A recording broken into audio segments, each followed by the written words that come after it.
ছেলেটি ভুলবশত গভীর জঙ্গলে প্রবেশ করে এবং মুখোমুখি হয় এক হিংস্র জানোয়ারের। ঠিক তখনই এক মেয়ে ছেলেটিকে বাঁচায়। এই ঘটনা থেকে ছেলেটি মেয়েটির প্রতি আগ্রহ বোধ করতে শুরু করে। কিন্তু একদিন সে জানতে পারে মেয়েটি সাধারণ মানুষ নয়, সে কোনো রহস্যময়ী জীব। ধীরে ধীরে ছেলেটি মেয়েটির সংস্পর্শে এসে নিজেও মানুষের মতো নয়, অন্য এক ভিন্ন অস্তিত্বে রূপান্তরিত হয়। তার জীবনের দুনিয়া পুরোপুরি বদলে যায়।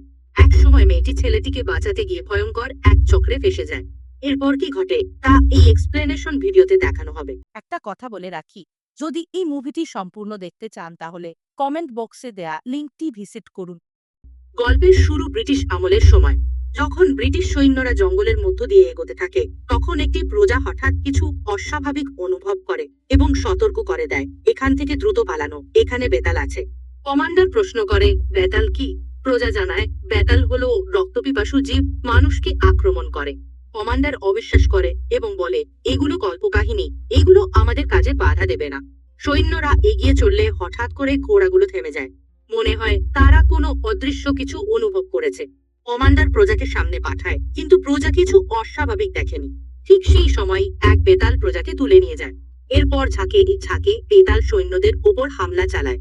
কমান্ডারের ওপর এসে পড়ে আরেকটি বেতাল, যার নাম ইয়াকশাসান। এরপর গল্পের সিনে পরিবর্তন আসে। বর্তমান সময়ে অলোক নামের একটা কথা বলে রাখি, যদি এই মুভিটি সম্পূর্ণ দেখতে চান তাহলে কমেন্ট বক্সে দেয়া লিঙ্কটি ভিজিট করুন। এক সাংবাদিককে দেখা যায় ফেক রিপোর্ট তৈরি করতে। সে এক অভিনয়কারীকে টাকা দিয়ে কবর থেকে উঠে আসার দৃশ্য দেখাতে বলে। অভিনয়কারী জানায়, অনেক হয়েছে, আর পারবো না। এই ফেক রিপোর্ট এবং হাসি তামাশার ঘটনা ভাইরাল হয়ে যায়। অলোকের বন্ধুরাও এই সব গল্প নিয়ে মজা করতে থাকে। কিন্তু অলোক তাদেরকে বলে, বেশ তো অনেক হাসলি, এবার আসল অ্যাডভেঞ্চারের সময়। এরপর অলোক দুই বন্ধুর সঙ্গে বনের গভীরে অ্যাডভেঞ্চারে যায়। আনন্দের মুহূর্তে তারা সেলফি তোলে, কিন্তু সেলফি তোলার মুহূর্তে ছবিতে একটা কথা বলে রাখি, যদি এই মুভিটি সম্পূর্ণ দেখতে চান তাহলে কমেন্ট বক্সে দেয়া লিঙ্কটি ভিজিট করুন। অলোক দেখতে পায় এক হিংস্র প্রাণী। মুহূর্তেই সেই প্রাণী অলোক এবং তার বন্ধুদের উপর ঝাঁপিয়ে পড়ে। অলোক পালাতে থাকে প্রাণীটির থেকে। এক সময় প্রাণীটির কবল থেকে রক্ষা পেতে সে একটি নিরাপদ জায়গায় ঢুকে পড়ে, যেখানে প্রাণীটি ঢুকতে পারে না। কিন্তু অলোক অজ্ঞান হয়ে যায়। কিছুক্ষণ পর সেখানে একজন মেয়েকে দেখা যায়। মেয়েটি প্রাণীটিকে তাড়িয়ে দেয় এবং একটা কথা বলে রাখি, যদি এই মুভিটি সম্পূর্ণ দেখতে চান তাহলে কমেন্ট বক্সে দেয়া লিঙ্কটি ভিজিট করুন। অলোককে নিরাপদে বের করে আনে। অলোক জেগে উঠলেও মেয়েটি তাকে এমনভাবে তাকিয়ে থাকে যেন আগে কখনো মানুষের দেখা পায়নি। মেয়েটি অলোককে জঙ্গলের মধ্যে থাকা একটি পরিত্যক্ত বিমানের ভিতরে নিয়ে যায় এবং সেখানে তার যত্ন নিতে থাকে। সেই রাতেই মেয়েটি একটি ছোট বাচ্চার স্বপ্ন দেখে। জেগে উঠার পর অলোককে খুঁজতে শুরু করে। তখন অলোক বাইরের আগুন জ্বালানোর চেষ্টা করছিল। মেয়েটি তাকে বাইরে পেয়ে আনন্দে উচ্ছ্বসিত হয়ে যায়। অলোক মেয়েটির সৌন্দর্য দেখে অবাক হয়ে যায়, কিন্তু তার আচরণ এখনো অস্বাভাবিক। অলোক এক সময় মেয়েটির নাম জানতে চায়। মেয়েটি জানায় তার নাম তারকা। নাম শুনে অলোক বলে, কি অদ্ভুত নাম। তারকা তখন অলোকের নামও জানতে চায়। তাদের কথাবার্তায় ধীরে ধীরে স্পষ্ট হয় যে তারকা স্বাভাবিক মানুষ নয়। সে নিজেই হালকাভাবে বলে, আমি মানুষ নই। অলোক মজার ছলে বলে, তুমি আসলে মানুষ নও, তুমি একজন পরী। এরপর সে অলোককে জানায়, এই জঙ্গলে আমার বন্ধুরাও আছে। তারকা অলোককে সতর্ক করে বলে, বন্ধুদের কাছে যাবে না। তুমি সুস্থ না হওয়া পর্যন্ত কোথাও যাবে না। জায়গাটাও সেফ নয়, তুমি সবসময় এখানে থাকো। কিন্তু খুব শীঘ্রই দেখা যাবে তারকা কি সত্যিই বেতাল নাকি। ঠিক সেই সময় তারকা আবার সেই হিংস্র জন্তুর ডাক শুনতে পায়। সিন তখন পরিস্থিতি বদলিয়ে জন্তুর দিকে নিয়ে যায়। সেখানে এক বেতাল জন্তুর রক্ত খায়। এই বেতালের নাম ভেড়ান। ভেড়ান জন্তুটিকে মেরে কাঁধে তুলে নিয়ে আসে তাদের আস্তানায়। আস্তানায় বেতালরা পূজা ও অর্চনা করছে। ভেড়ান জন্তুর রক্ত দিয়ে মূর্তির শরীরে লাগায়। এক বেতাল গুহা থেকে জন্তুটিকে উপরে ফেলে দিয়ে বলে, আমি জন্তু চাই না, আমি মানুষ চাই। সিন পরে অলোকের দিকে আসে। অলোক পরিত্যক্ত বিমানের মধ্যে একটি টেপ রেকর্ডার পায়। সে সেটি ঠিক করে তারকার সাথে গান শোনায়। গান শুনে তারকা আনন্দিত হয়। অলোক ক্ষুধার্ত হওয়ায় তারকা একটি পশু ধরে আনে। কিন্তু অলোক বলে সে এসব খায় না। সে খুঁজে খুঁজে ফল খায়। তখন তারকা আরো অনেক খাবার নিয়ে আসে। এইভাবে অলোক তারকার সাথে সময় কাটাচ্ছে। এক পর্যায়ে অলোক তারকারা কাছে কেস করতে ঠোঁট এগিয়ে দেয়। তারকারা চোখ তখন গলার দিকে যায় এবং দুই দাঁত বের হয়ে আসে। জানা যায় তারকাও একজন বেতাল অর্থাৎ ভ্যাম্পায়ার। মুহূর্তেই তারকা আবার অদৃশ্য হয়ে যায়। অলোক তাকে খুঁজতে থাকে। ঠিক তখনই ভেড়ান তার দলবল নিয়ে আসে অলোককে ধরতে। তারকা অলোককে বাঁচাতে ভেরানের সামনে এসে বলে ও ভুলে জঙ্গলে এসেছে, তাকে ধরে নিয়ে যেও না। কিন্তু ভেরান তাকে ধরে নিয়ে যায়। তারকাও সঙ্গে আসে। বেতালদের আস্তানায় পৌঁছালে অলোক বয়রা হয়ে যায়। তারকা বেতাল প্রধানের কাছে এসে জানায় ওর কোনো দোষ নেই, সে ভুলে জঙ্গলে ঢুকেছে। আমাদের আস্তানাও সে জেনে না। অলোক বেতাল প্রধানের সাথে সরাসরি কথা বলে, তার সাংবাদিক হওয়া জানায়। বেতাল প্রধান অলোককে বন্দী করতে চাইলে সে উল্টে ধন্যবাদ জানায়। কিন্তু ভেরান তার লোকদের দিয়ে তাকে ধরে নিয়ে যায়। অলোক বলে, আমার বাবা চেনো না? তিনি রিটায়ার্ড ইনকাম ট্যাক্স অফিসার। ভেরান কোনো কথা না শুনে তাকে গুহার মধ্যে ফেলে দেয়। গুহায় অলোক বয়রার থেকে শক্তিশালী হয়ে ওঠে। সেখানে সে একজনকে বন্দী অবস্থায় দেখে। সেই বন্দীটা কিন্তু অন্য কেউ নয়। সেই ব্যক্তি হলেন ব্রিটিশ কমান্ডারকে হত্যা করা ইয়াকশাসান। ইয়াকশাসান মানুষ দেখে খুশি হয়। অলোক অবাক হয়ে তাকে দেখে বলে, আপনি এভাবে বন্দী কেন? ইয়াকশাসান উত্তর দেয়, কেন নয়, আমি কি বন্দী হতে পারি না? আমি কত ব্রিটিশদের সঙ্গে লড়েছি। এরপর সে অলোককে কাছে ডাকে ব্রিটিশদের গল্প শোনানোর জন্য। অলোক কাছে যেতে থাকলে ইয়াকশাসান দাঁত বের করে রক্ত খাওয়ার চেষ্টা করে। ঠিক সেই মুহূর্তে তারকা গুহা থেকে বের হয়ে আসে এবং অলোককে উদ্ধার করে। তারা পালাতে শুরু করে। দলে ভেরান এবং তার লোকেরা পিছু নেয়। তাই তারকা অলোককে একটি বড় গাছের আড়ালে লুকিয়ে রাখে। অলোক তারকাকে দেখে বলে, তোমার শক্তি তো অসাধারণ, এত সাহসী। তারকা বলে, কথা বলো না, যদি রক্তের ঘ্রাণ পেলেও আমি ধরব। কিন্তু অলোক কথা বলতে থাকলে তারকা তাকে জড়িয়ে ধরে। অলোক খুশি হয়। ভেরান অলোককে খুঁজে না পেয়ে চলে যায়। তারকা অলোককে নিয়ে জঙ্গলের শেষ মাথায় যায়। সেখানে তারা একটি রাস্তার পাশে একটি গাড়ি দেখে। তারকা বলে, এখান থেকে লাফ দাও, তারা দ্রুত চলে আসছে। প্রথমে অলোক ভয় পায়, কিন্তু পরে বলে, তুমি এসো। তারকা বলে, আমাদের এই এরিয়ায় বাইরে যাওয়া নিষেধ। কিন্তু অলোক তারকাকে ছাড়া যেতে চায় না। শেষে তারকা অলোককে নিয়ে লাফ দেয় এবং তারা উভয়ই গাড়ির উপর লাফ দিয়ে পড়ে। গাড়ির উপর এসে অলোক তারকাকে বলে, তুমি তো দেখেই ভয় পাইনি। তুমি যেন অলিম্পিকে গেলে 3-4টা মেডেলই পাবে। সকালবেলা গাড়ি থামলে অলোক একজনের ব্যাগ থেকে কাপড় বের করে তারকাকে পরায়। এরপর তারা একটি পাবলিক বাসে উঠে যায়। বাসে অনেক মানুষ দেখে তারকা ছাদের ওপর বসে যায়। অলোকও ছাদের ওপর উঠে তারকারা পাশে বসে যায়। তারা একসাথে যায়। এই সময় সিন অলোককে বাড়িতে পৌঁছে দেয়। অলোকের বাবা রাম বাজাজ এবং মা সুধা মনে করেন তাদের ছেলে আর বেঁচে নেই। তারা অলোকের মৃত্যুর জন্য পূজা করে। কিন্তু সেই সময় অলোক তারকাকে সঙ্গে নিয়ে হাজির হয়। মা খুশি হলেও বাবা সন্দেহ করে। রাম বাজাজ সুধাকে বলে, এটি আমাদের ছেলে নয়, এটা অন্য কেউ। এই কথা শুনে অলোক অবাক হয়। তাই সে বলে, আপনি যদি বিশ্বাস না করেন তাহলে পরীক্ষা করে দেখুন। রাম বাজাজ ছেলে অলোককে একটি রুমে ডেকে এনে জিজ্ঞেস করে, তোমার কুকুরের নাম কি? ক্লাসের রেজাল্ট কেমন হয়েছিল? অলোক সঠিক উত্তর দেয়, কিন্তু তাতেও যেন রাম বাজাজের মন ভরে না। তাই সে ছেলের উরুতে থাকা তিলটা দেখতে চায়। অলোক তখন প্যান্ট খুলে দেখায়। অলোক হাসি মুখে বলে, আর কিছু দেখাতে হবে? মাকে তোমার হোয়াটসঅ্যাপের টেক্সটও দেখাবো। রাম বাজাজ তখন চমকে চুপ হয়ে যায়। অবশেষে বলে, লাগবে না, তুমি আমার ছেলে। এই সময় বাবা মা নজর পড়ে তারিকার দিকে। অলোক জানায়, এই আমাকে জঙ্গলের মধ্যে ভাল্লুকের হাত থেকে বাঁচিয়েছে। রাম বাজাজ তারকারা নাম জানতে চাইলে সে বলে, আমার নাম তারকা। বাবা অবাক হয়ে বলে, তারকা নাম তো রাক্ষসের মতো। অলোক দ্রুত হাসি মুখে বলে, ওইটা আসলে তারিকা হবে, নাম হচ্ছে তারিকা। রাম বাজাজ জানতে চায়, এখানে কেন? অলোক বলেন, তারিকার বাড়ি পাহাড়ে, তার মা আর সে থাকতো। সৎ মা জোর করে তাকে একটা বুড়ো ব্যাটারের সাথে বিয়ে দিতে চেয়েছিল। আমি তো সেটা হতে দিতে পারিনি, তাই এখানে নিয়ে এসেছি। মা শুনে খুশি হয়, তারিকাকে জড়িয়ে ধরে বলে, তুমি এখন থেকে আমাদের এখানেই থাকবে। আমাদের ছেলের জীবন বাঁচিয়েছ। এরপর রাম বাজাজ সুধাকে বলে, তুমি 8 বছর আগে মারাত্মক অ্যাক্সিডেন্টে পড়েছিলে, ডাক্তার তোমার জীবন বাঁচিয়েছিল। তাকেও বাড়িতে নিয়ে আসি। মোট কথা, রাম বাজাজ এখনো সন্দেহ করছে অলোকের উপর, আর মেয়েটিকেও পছন্দ করছে না। সেদিন রাতে টিভিতে হ্যানিটক নিউজ দেখে তারিকার উপর সন্দেহ বেড়ে যায়। তাই সুধাকে বলে, এ কিন্তু হ্যানিটক থেকে সব সম্পত্তি হাতিয়ে নিতে পারে, সাবধান। খাবারের টেবিলে তারিকা হরিণের দিকে তাকিয়ে থাকে। রাম বাজাজ সেটা ভালোভাবে লক্ষ্য করে। অলোকের মা অলোককে প্রিয় খাবার দিলে অলোক তারিকার দিকে তাকিয়ে জিজ্ঞেস করে, তোমার প্রিয় খাবার কি? তারিকা উত্তর দেয়, বার্সি। বাবা মা অবাক হয়ে যায়। অলোক তখন হাসি মুখে বোঝানোর চেষ্টা করে। মা তারকার দিকে তাকিয়ে জিজ্ঞেস করলেন, তোমার বাড়িতে কে আছে? তারকা বলে, কেউ নেই, বাবা মা দুজনই মারা গিয়েছে। এ কথা শুনে বাবা কিছুটা প্যাঁচ ধরে বলেন, বেঁচে না থাকলে সৎ মা কোথা থেকে এসেছে? অলোক সঠিক জবাব দিতে পারে না। মা এই সব কথার উপর মাথা না ঘামিয়ে খেতে বলে। খাওয়া শেষ হলে তারকা রুমের জানালা দিয়ে কুকুরকে দেখছিল, কারণ সে তো জানোয়ারের খাবার খায়। অলোক কাছে এসে তারিকাকে সম্বোধন করে, তুমি এখান থেকে তারিকা নামে ডাকছি। তারকা শুরুতে প্রতিবাদ করে, আমার নাম তো তারকা। অলোক হেসে বলে, ঠিক আছে, এখানে আমি তোমাকে তারকা বলেই ডাকবো।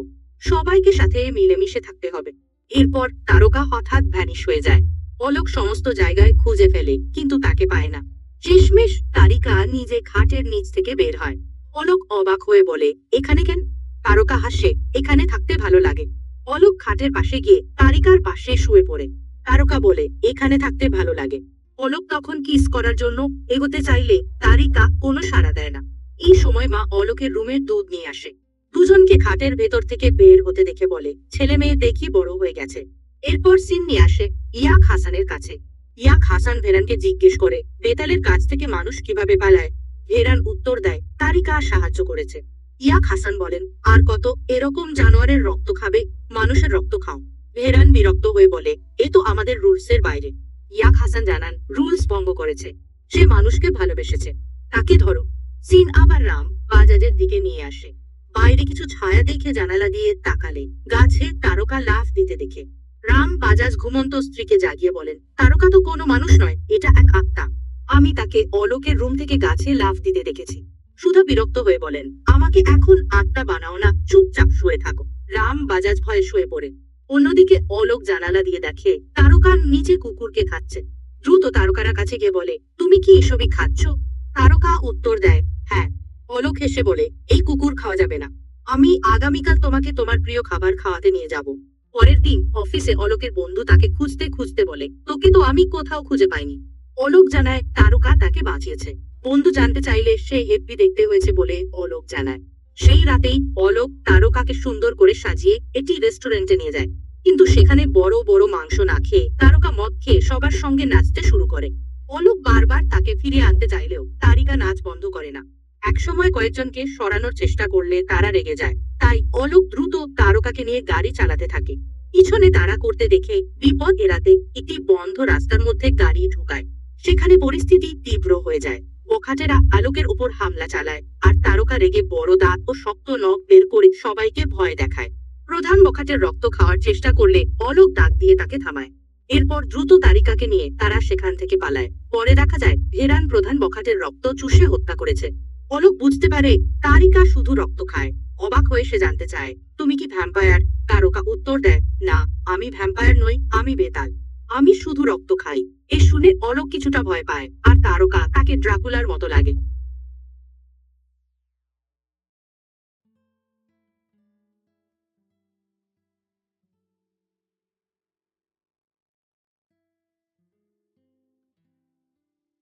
তারকা তখন অলোককে বোঝায় এই ড্রাকুলাটা কি। অলোক ড্রাকুলার পরিচয় দেয়। তারকা বলে, আমরা শুধু জন্তু জানোয়ারের রক্ত খাই। হ্যাঁ, এক সময় মানুষেরও রক্ত খেতাম, কিন্তু সেটা 1947 সালের আগে। তখন দেশভাগের দাঙ্গায় যারা মারা যাচ্ছিল তাদের রক্ত খেতে যেতাম। কিন্তু দেখলাম বাইরের শত্রু নয়, নিজেরাই নিজেদের মেরে রক্তাক্ত করছে। তখন থেকে আমরা মানুষের রক্ত খাই না, কারণ মানুষের রক্তে বিষ, মানুষই বিষ। এ শুনে অলোক বলে, তুমি মিথ্যা বলছো। আমি ওই গুহায় একজনকে দেখেছি যে আমার রক্ত খেতে চেয়েছিল। তারকা জানায়, এজন্য তাকে বন্দি করা হয়েছে, কারণ সে নিয়ম ভঙ্গ করেছিল। অলোক জানতে চায় কে সে। তারকা বলে, সবচেয়ে শক্তিশালী ইয়াক হাসান, আমাদের পূর্বজ, যিনি সবাইকে বেতাল বানিয়েছেন। তাই তিনি নিয়ম ভঙ্গকারীকে থামান। ফ্ল্যাশব্যাকে দেখা যায় নিয়ম ভঙ্গের কিছুক্ষণ পর ইয়াক হাসান হাসপাতালে গিয়ে একের পর এক মানুষের রক্ত খায়। বেতালদের প্রধান তাকে বন্দি করার নির্দেশ দেন। যাদের সে রক্ত খেয়েছিল তারা বেতাল হয়ে যায়।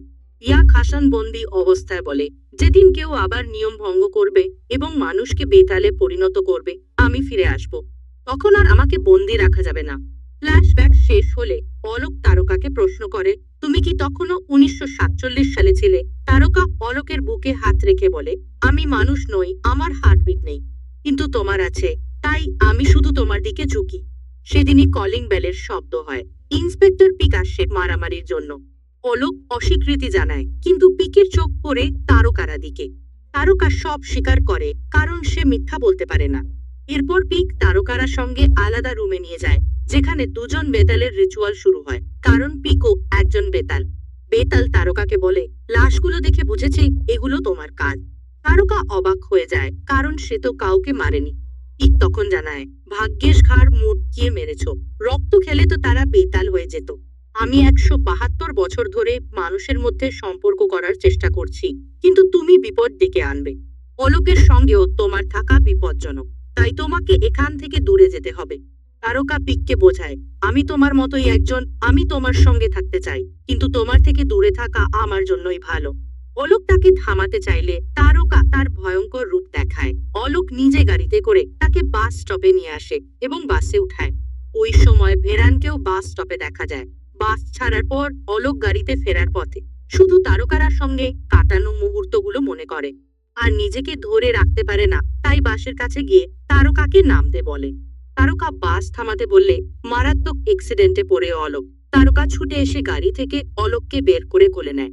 বুঝতে পারে অলোক মারা যাচ্ছে, দ্রুত হসপিটালে নিয়ে যায়। ডক্টর পালস চেক করলে কোনো পালস পায় না। অলোকের বাবা মাকে মৃত্যুর খবর দিলে তারা ভেঙে পড়ে।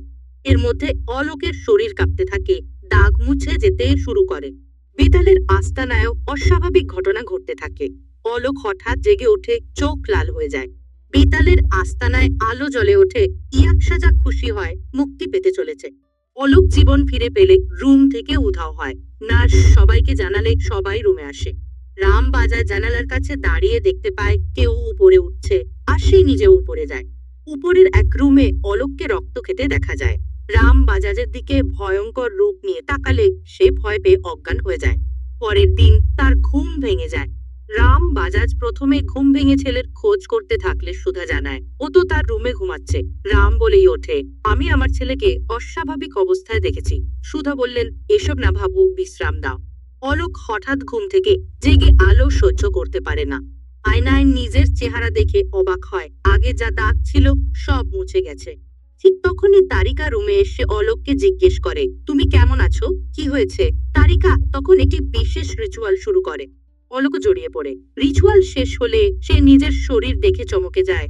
দুইটি ধারালো দাঁত বেরোচ্ছে, হাতের নখটুকুও বড়। তাও নিজেকে বোঝাতে গিয়ে বলে, এটা তুমি করেছো নাকি? তারিকা সরাসরি বলে, হ্যাঁ। অলোক থেকে পড়ে, তাহলে আমার ভবিষ্যৎ কি হবে?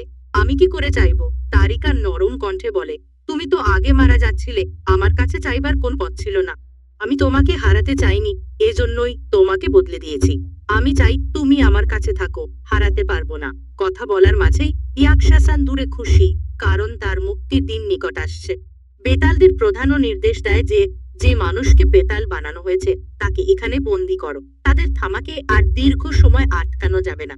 অলোক কণ্ঠ কোপে জিজ্ঞেস করে, আমি কি এখন তোমাদের মতো রক্ত খেতে হবে? তারিকা বলল স্পষ্টভাবে, তাদের সৃষ্টি মানুষের কল্যাণের জন্য, মানুষকে মেরে ফেলার জন্য নয়। পুরনো কাহিনী জানিয়ে বলল, এক দেবী তাদের রচনা করেছিলেন রক্তবীজ নামক একটা দানবের বিরুদ্ধে লড়াই করার জন্য। তাতে রক্তবীজ মানুষের ক্ষতি করতে না পারে, সেজন্যই তারা জন্মেছিল। আর তারা অনির্বচনীয়, আমরা মরণশীল নই। তাই এখন তোমাকেও মানুষদের রক্ষা করতে হবে। অলোক ভয় ও দ্বিধায় বলল, আমি তো নিজেও বাঁচাতে পারি না, কি করে অন্যকে করব? তারিকা তখন চুপ করে এক ধারালো অস্ত্র নিয়ে আসে এবং অলোকের শরীরে বসিয়ে দেয়। এটি ছিলেন কোনো অভিনয় নয়। জলদেজলের মতো জ্ঞানী হয়ে অলোক বুঝতে পারে যে তাকে বাস্তবেই বদলে দেয়া হয়েছে। তারিকা বলে, তোমাকে এই নতুন জীবন নিয়ন্ত্রণ করা শিখতে হবে। আলো তোমার জন্য সমস্যা, শক্তি বাড়বে, মানুষের মাঝে থাকলে রক্তের আকর্ষণ হবে, কিন্তু এটি কন্ট্রোল করা যাবে। পরের দিন অফিসে সবকিছু বদলে যায়। অলোকের মধ্যে অদ্ভুত শক্তি দেখা দেয়। গাড়ির হাত সরিয়ে রাখা, লিফট না নিয়ে সবার আগে অফিসে পৌঁছে যাওয়া। সঙ্গী বন্ধুরা বিস্মিত হয়। বাড়িতে একদিন সকালের মধ্যে যখন ড্রামবাজারজাত কোনো কাজ করে, তখন অলোকের মুখ থেকে হালকা রক্ত দেখা যায় এবং দাঁতগুলো উঁচিয়ে আসে। সেটা আয়নায় দেখে রাম বাজাজ স্তম্ভিত হয়ে যায়। প্রথমবার সরাসরি অলোকের সেই বদলে যাওয়া উপস্থিতি খেয়ালে দেখে চাওয়া ছাড়া সামনে কি হবে সে নিজেই নিশ্চিত নয়। অলোক মুখে চুপ করে থাকে। বাবা চাপ দিলে বাধ্য হয়ে দাঁত খুলে দেখায়, কিন্তু বেশিক্ষণ না। বাবা যখন আবার তাকায়, স্বাভাবিক দাঁতটাই দেখে নেয়। তবু রাম বাজাজ চিন্তিত থেকে থানায় গিয়ে ঘটনার বিবরণ জানায়। তার ছেলেটির ওপর অদ্ভুত ঘটনা ঘটেছে, সেটা ওই মেয়েটাই করেছে। সে কিছু করেছে যা বদলে দিয়েছে।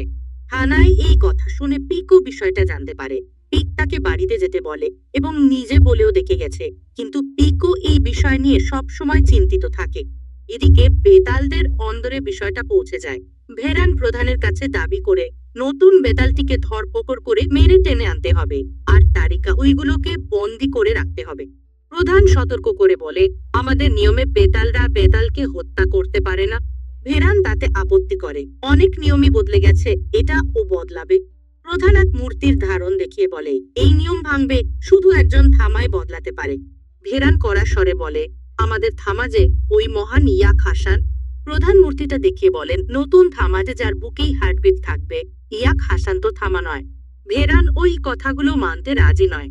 টেনশন বাড়ে। প্রধান অবশেষে নির্দেশ দেয়, নতুন বেতালকে ধরতে হবে আর তারিকাকে এনে আচ্ছাদিত করো। অন্যদিকে তারিকা অলোককে উঠতে শেখায়। অলোক প্রথমে ভয় পেলেও ধীরে ধীরে সাহস করে তারিকা সোজা এক বিল্ডিং থেকে আরেকটায় লাফ দেয় আর অলোক উপরে তারা পার হয়। দুজন কতক্ষণ নাড়াচাড়া করে শেষে বাড়িতে ফিরে হওয়ার সময় এক নৈশ বেলা তাদের মধ্যে রোমান্স জাগতে থাকে। ঠিক তখনই রাম বাজাজ বাইরে এসে বিস্ময়ে ডেকে ওঠে, তোমরা কোথা থেকে এমন লাফিয়ে বেরিয়েছ? আমি তো বাইরে ছিলাম। অলোক দ্রুত বলে, আমরা দরজা দিয়েছি। এই ছোট্ট মিথ্যাই হলো সেই মুহূর্তের ভুল। বাবার সামনে অলোকের মুখ থেকে দাঁত উঁচু হয়ে আসে। ধরা পড়তেই তারিকাও আর লুকোচুরি করে না, নিজের আসল রূপ ফাঁস করে দেয়। রাম বাজাজ মুহূর্তে চটে ওঠে, আমি তো আগে থেকেই বুঝেছি এই মেয়ে কোনো সাধারণ মেয়ে নয়, এক রাক্ষস। তারিকা নীরব চোখে বলে, হ্যাঁ আমি তা করেছি।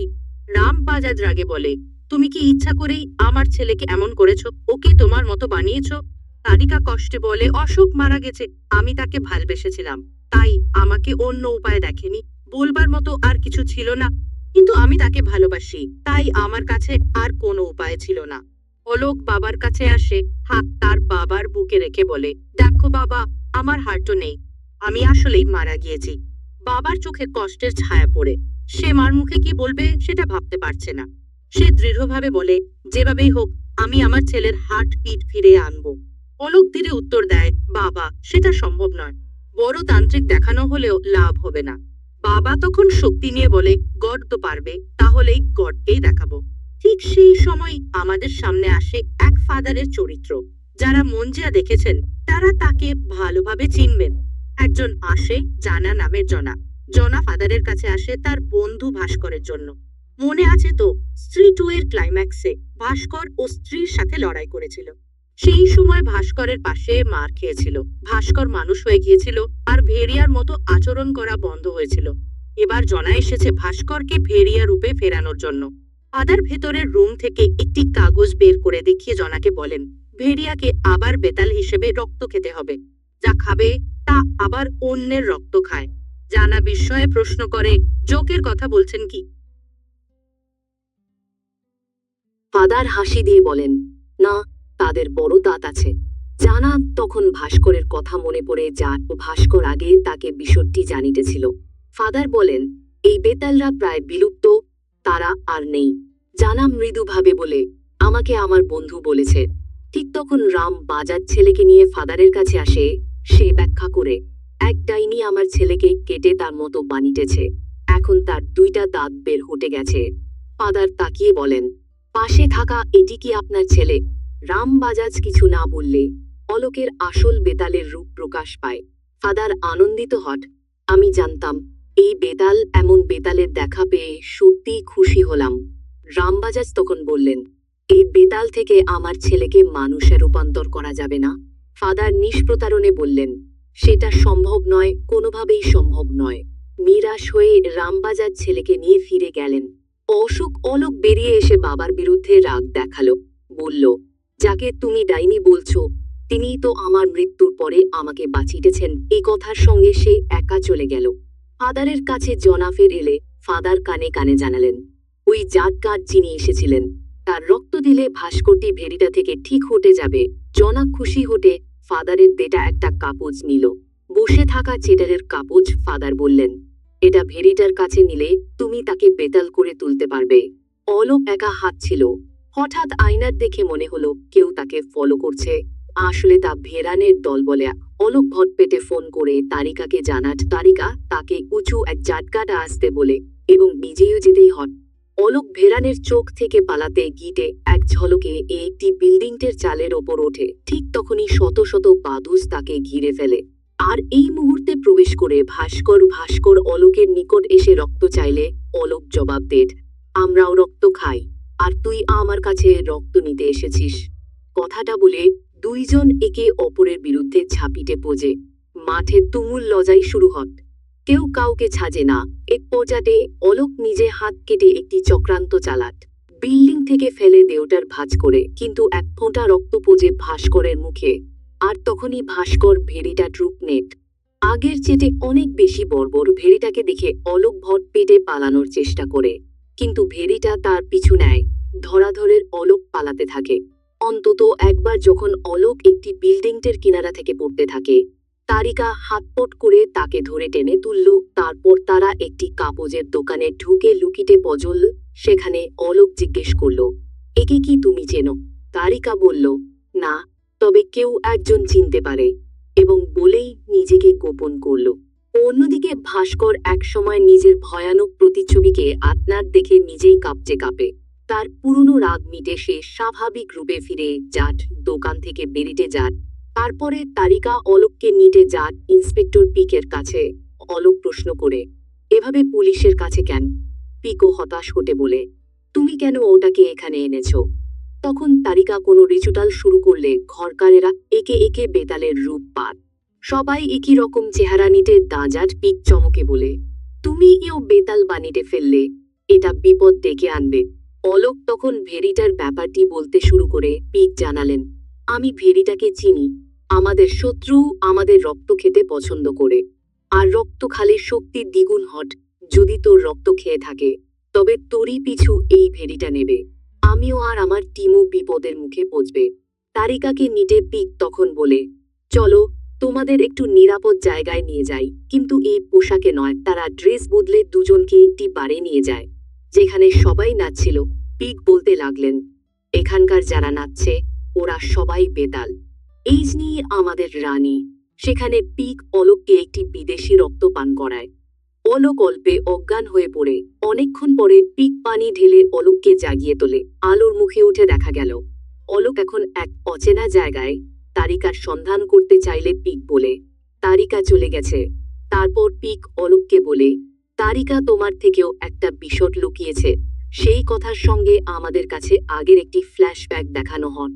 তারিকা যখন ভেরানের হাতে ধর্ষণে আসছিল, পিক তখন তারিকাকে কঠোর ভাষায় বলেন, তুমি নিয়ম ভেঙেছ, তুমি মানুষকে বেতাল বানিয়েছ, তাই তোমার শাস্তি এখন ইয়াকশাসানের জায়গায় 100 বছর কারাবাস। এই নিয়মগুলো তুমি খুব ভালো বুঝো। তারকা কাঁপতে কণ্ঠে বলে, আমি যা করেছি তা আমার ভালোবাসা থেকে করেছি। আমি অলোককে ভালোবেসি। পিক কঠোর স্বরে জানায়, তুমি যদি অলোককে ভালোবাসো তবে রুল মেনে নাও, না হলে অলোককে মরতে হবে। তারকা ক্লান্তি নিয়ে বলে, অলোক যেন কোনো ক্ষতি না হয়, তাই আমি যেতে রাজি, তবে ওকে একবার দেখব যেতে যাওয়ার আগে। পিক একবার দেখা করার অনুমতি দেয়। তারকা অলোকের অজ্ঞান মুখের পাশে বসে মাথা বোকা করে বুকে বুধ হয়ে শেষ বিদায় জানায়। তারপর চুপচাপ চলে যায়। অলোক জেগে উঠে বেদনা জানতে পারে। হঠাৎ বলে ওঠে, তারকা আমার জন্য চলে গিয়েছে, কেন আমাকে আগে এসব বলে না? অলোক তারকাকে খুঁজতে গেলে পিক বাধা দেয়, তোমার ওখানে যাওয়া নিরাপদ নয়, এখন এখানেই থাকো। আমার লোক তোমাকে দেখবে। তুমি এখন বাড়ি ফিরে যাও, ঘর থেকে বেরো হবে না। অলোক যন্ত্রণায় বাড়ি ফিরে গেলে রাম বাজাজ প্রথমেই জিজ্ঞেস করে, তারকা কোথায় ছিল এতক্ষণ? অলোক সরলভাবে জানায়, তারা তার জায়গায় ফিরে গেছে। সে আমার জন্য সবচেয়ে বড় রুলস ভেঙেছে। এখন সে 100 বছর বন্দী থাকবে। রাম বাজাজ একেবারে সরল হতে বলে, আমি ফাদারের কাছে গিয়ে বুঝেছি, তোমাকে ফিরিয়ে আয় আমার জন্য সবকিছু। তুমি বেঁচে আছো, এটাই আমার জন্য যথেষ্ট। মানুষ নাকি বেতাল তা নিতে ভাবার দরকার নেই। তুমি বেঁচে আছো, তাই আমি খুশি। তাই আমি তারকাকে বৌমা হিসেবে মেনে নিয়েছি। তুমি তারিকার জন্যই পারফেক্ট, তাই তাকে ফিরে নিয়ে আসো। অলোক বলে, ওখানে যাওয়া তো রুলসের বাইরে বাবা। রাম বাজাজ বলেই ওঠে, তারকা যদি তোমাকে জীবন দিতে বড় রুলস ভাঙতে পারে, তুমি কেন পারবে না? যাও, এই নিয়ম ভাঙো, আমার বৌমাকে ফিরিয়ে নিতে এসো। অলোক রাত্রে বেরিয়ে পড়ে গভীর জঙ্গলে ঢুকে সে বেতালদের আস্তানার কাছে পৌঁছলে হাতের ছোঁয়ায় বুঝতে পারে কি একটা ভয়ঙ্কর শক্তি আছে ভেতরে। নির্দয় হলেও সে ঠিক একইভাবে ভেতরে ভেতরে ঢুকলে দেখা যায় উৎসব চলছে ইটাক হাসানের মুক্তি উপলক্ষে। সেখানে তারিকাকেও বন্দি বাঁধা অবস্থায় রাখা হয়েছে। অলোক মুখ ঢেকে বীজের মধ্যেই ঢুকে পড়ে। মুহূর্তে ইটাক হাসান মঞ্চে উঠে বলতে থাকে, 75 বছর বন্দি থেকে অবশেষে আমি মুক্তি পেলাম। এরপর সে প্রধানকে বলে, এখন থেকে আমাদের রুল বদলাও, আমরা মানুষের রক্ত খাবো, এতে তাদেরও আর অনাকাঙ্ক্ষিতভাবে বন্দি করা যাবে না। প্রধান এতটাও রাজি নয়, কিন্তু ইটাক হাসান তার শিকল খুলে দিতে অনুরোধ করে। প্রধান মন্ত্রপাঠ করে শিকল খুলে নিয়ে তা তারিকার হাতে দেয়। ইয়াক হাসান ঘুরে সবাইগণকে দেখে ঘোষণা করে, তোমাদের থামা ফিরে আসছে, থামা রোজ এখন থেকে চলবে। সভা আনন্দে ভরে ওঠে, সবাই জয়ধ্বনি দিতে থাকে। ইয়াক হাসান আমন্ত্রণ জানিয়ে তারকারা কাছে যায়, বলতে থাকে, যেদিন তোমাকে তাকে সঙ্গে দেখেছি তখনই বুঝেছি তুমি আমাকে বেঁচে মুক্তি দেবে, এই জন্য তোমাকে ধন্যবাদ। আমি চেয়েছিলাম তুমি যেন বন্দি না হও। তবে প্রধান আলাদা মতো পোষণ করাট ইটাক হাসান ভেরানকে নির্দেশ দেয় তারিকাকে বন্দি গুহায় নিয়ে যেতে। সবার সামনে তখন অলোক হাজির হয়। তারকা দূর থেকে প্রদীপ্ত চোখে বলে, এখানে কেন? অলোক ঠান্ডা কণ্ঠে বলে, তোমার জন্য এসেছি। অলোক আবার ইটাক হাসানকে বোঝাতে চায়, তারিকা আমার জন্য নিটম ভেঙেছে, এই সাজা বেশি হতে যাচ্ছে, 1 সপ্তাহে কমিয়ে দিলে তো হবে। ইয়াক হাসান অচঞ্চল অঙ্গভঙ্গি করে ভেরানকে আদেশ দেয়, অলোককে মেরে ফেল। লড়াই শুরু হট অলোক ভেরানের মধ্যে। ভেরান টিকতে না পেরে হালকাভাবে ধরা পড়ে। ইটাক হাসান সুযোগ পেয়ে ভেরানের রক্ত পান করে তাকে নিহত করে ফেলে। ঘটনায় বোঝা যায়, এক বেতালের রক্ত আরেক বেতালকে মারায়। অন্যদিকে রক্ত খেয়ে কেউ বেতাল হতে গেলে সে আরো শক্তিশালীও হয়ে ওঠে, যেমন ইটাক হাসান হয়েছে। অলোক তারিকার কাছে গিয়ে চেষ্টা করে তার হ্যান্ডকাফ বা শিকল খুলতে, কিন্তু তারিকা বলছে, তুমি পারবে না। তিনি আরো বলে, এখানে কেন এসেছো? অলোক কণ্ঠ কাঁপিয়ে বলে, আমি তোমার জন্য এসেছি। তারিকা কণ্ঠে ভীতি ভাষায়, ইটাক হাসান অনেক শক্তিশালী। অলোক তারকাকে ধীরে ধরে চুমু খেতে শুরু করে, সকলের সামনে। তারপর জিজ্ঞেস করে, আমাকে ছেড়ে তুমি 100 বছর থাকতে পারবে? তারকা কণ্ঠে কম্পন নিয়ে বলে, 100 বছর কি এক পালো থাকতে পারবো না। এরপর অলোক খুঁজতে থাকে ইটাক হাসানকে। উপরের দিকে ইটাক হাসান বলে, রোমান্স থামাও তো, এনজয় করছিলাম। অলোক শান্ত কণ্ঠে বলে, বেশি কথা না বলে নিচে আয়। ইটাক হাসান নিচে নামে, আর তাতেই শুরু হয় 2 জনের মারামারি। কিন্তু অলোক টিকে থাকতে পারে না, মাইর খেয়ে পুরো পিলারের তলে পড়ে যায়। তারকা দ্রুত এগিয়ে আসে, শিকল খোলার চেষ্টা করে, কিন্তু প্রধান মন্ত্র দিয়ে বাধা দেয়। মন্ত্রপাঠের মধ্যে শিকল খুলে যায়, তারকা মুক্তি পায়। ইয়াক হাসান অবিলম্বে তারকারা গলা ধরে উপরে তুলে নেয়, আর অলোক তাকে মারার চেষ্টা করে। দুই পক্ষের লড়াই তীব্র হয়। শেষ পর্যন্ত ইয়াক হাসান অলোকের রক্ত খেয়ে শক্তিশালী হয়, অলোক মারা যায়। ইয়াক হাসান ভয়ঙ্কর সুরে ঘোষণা করে, আজকের ঘটনা থেকে শিক্ষা নাও, আমার বিরুদ্ধে যারা যাবে পরিণতি এমনই হবে। তারকা অলোককে হারিয়ে কান্নায় ভেঙে পড়ে, চিৎকারে পুরো স্থান কেঁপে ওঠে। একটি মূর্তির হাত থেকে আগুনের গোলা এসে অলোকের শরীরে আঘাত করে। এতে অলোক পুনর্জীবিত হয়, হার্টবিট ফিরে আসে, যা সবাই শুনতে পায়। অলোকের শক্তি তীব্র হয়। ইয়াক হাসান আবার আক্রমণ করলে অলোককে প্রচন্ড আঘাত লাগে। তারকা তাকে রুখে বলে, তুমি ইয়াক হাসানের মতো নও, তুমি অলোক। অলোক সেই মুহূর্তে ইয়াক হাসানকে ছেড়ে দেয়। প্রধান আবার শিকল পরিয়ে তাকে বন্দী করে। প্রধান সবার উদ্দেশ্যে ঘোষণা করে, আমাদের দেবী নতুন থামা দিয়েছেন, অলোকই আমাদের নতুন থামা। সবার হাঁটু গেড়ে স্বাগত জানায়। অলোক ঘোষণা করে, আজ থেকে আমি মানুষ এবং বেতালদের মধ্যে নতুন সম্পর্ক গড়ব। অন্যায়ের বিরুদ্ধে আমরা একসাথে লড়ব। সবাই জয়ধ্বনিতে সাড়া দেয়। ইয়াক হাসানকে বন্দী করলে সারকাটা আসে এবং তাকে মুক্ত করে নিয়ে যায়। প্রধান চিন্তিত হয়ে পড়ে, কারণ ইয়াক হাসান এখন রক্তবীজ এবং মানুষকে বেতাল বানাবে, সৈন্য গড়ে তুলবে। অলোক আশ্বাস দেয়, সমস্যা নেই, আমরা তাকে হারাবো। প্রধান জানায়, তাকে হারাতে হলে তোমাকে শক্তিশালী হতে হবে। শক্তিশালী হওয়ার জন্য ফেরি ও রক্ত প্রয়োজন। অলোক মনে মনে সিদ্ধান্ত নেয়, সময় এসেছে, এবার বদলা নেব। এক বেতাল প্রশ্ন করে, এই ভেড়িয়াকে কোথায় পাওয়া যাবে? ভেড়িয়াকে বেতালদের আস্তানায় দেখা যায়। অলোকের গন্ধ পেয়ে সে উপস্থিত হয়। এভাবেই থামা মুভির এই অংশ শেষ হয়। পরবর্তী পার্টে থামা ও ভেড়িয়ার লড়াই জমবে। অলোককে দিয়ে থামাকে প্রতিষ্ঠা করা হয়েছে। পরবর্তী খেলার উত্তেজনা আরো বাড়বে। আপনাদের কেমন লেগেছে তা জানাতে পারেন কমেন্ট বক্সে। ভিডিওটি ভালো লাগলে চ্যানেলটি সাবস্ক্রাইব করতে ভুলবেন না আশা করি। এতক্ষণ মুভিভার্স মুভি এক্সপ্লেনারের সাথে থাকার জন্য ধন্যবাদ।